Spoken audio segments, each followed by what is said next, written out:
আসসালামু আলাইকুম রহমতুল্লাহি বারাকাতুহু। আজকে আমি রোগের একটা উপদেশ নিয়ে আসি, একটা রোগের উপদেশ। সেই রোগটা হচ্ছে, এখন দেখতেছি অনেকজনের, বা গরমকাল হোক আর শীতকাল হোক, যে কোনো সময় হোক না কেন, টনসিলের প্রচুর পরিমাণ টনসিল হইতে আছে। আপনার গলার দুইটাকে দিয়ে দুইটা গোড়া বাইর হয় ভিতরে টনসিলের। এগুলো অনেক সময় ফাঁকে, কেউ অপারেশন করে, ঠিক আছে। তো যাদের থেকে টাকা পয়সা নাই, অপারেশন করলে অনেক সময় হয় আবারও।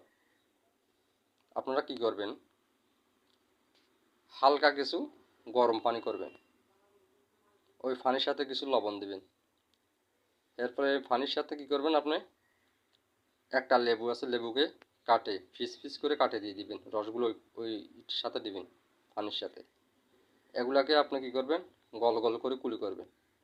কুলি করার পর আপনি কি করবেন, তিনটা, যদি ছোট বাচ্চা হয় তাহলে একটা লবঙ্গ দিবেন, ওনাকে চিবিয়ে বলবেন, দাঁতের তলে চিবিয়ে আস্তে আস্তে রস খাইতে বলবেন।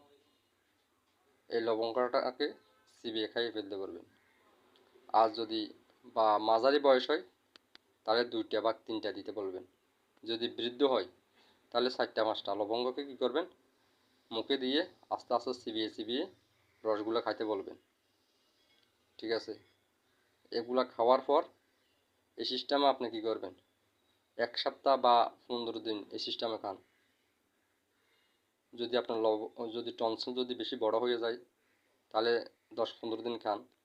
যদি দেখেন টনসিলের গোড়া ছোট তাহলে 1 সপ্তাহ খান। দেখবেন আপনি 1 সপ্তাহ খাওয়া লাগবে না, 3-4 দিন এগুলো খান, ইনশাল্লাহ আপনার টনসিল সেরে যাবে। এটা আমার মুখের কোনো কথা না, এটা যে ওষুধের একটা নিদান আছে, ওষুধের কিতাব আছে, সেই কিতাবের কথা, সেই ওষুধের কিতাবের থেকে আমি বলতে আছি। এগুলো অত্যন্ত জটিলভাবে কাজ করবে এই লবঙ্গ। আর আমি যেই গরম পানি, নুন, লবণ, আপনার লবণ আর লেবুর রসগুলো দিয়ে গরম করবেন, করার পর ওগুলা দিয়ে কুলি করতে হবে, দৈনিক 2 বার কুলি করেন, ইনশাল্লাহ আপনি সুস্থ হয়ে যাবেন, ঠিক আছে। এটা ভালোভাবে আপনি ট্রিটমেন্ট করেন, দেখবেন নিজে ইনশাল্লাহ সুস্থ হয়ে যাবেন। আল্লাহ হাফেজ। আসসালামু আলাইকুম ওয়া রাহমাতুল্লাহি ওয়া বারাকাতুহু।